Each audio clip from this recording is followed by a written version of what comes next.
நரசிம்மா, ராஜ்யத்திற்கு பேரழிவு வந்துவிட்டது. அந்த புனிதமான அக்னி கிரந்தத்தை தேடி அசுரபுரியின் ராணி அருந்ததி வந்து கொண்டிருக்கிறாள்.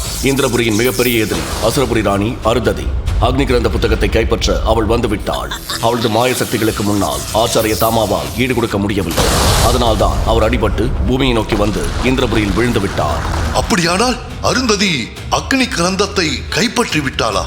இல்லை, நான் அதை அவளிடம் கொடுக்காமல் இந்த காட்டுக்குள் எங்கோ வீசிவிட்டேன். நாம் உடனே அதை தேட வேண்டும் தாமா.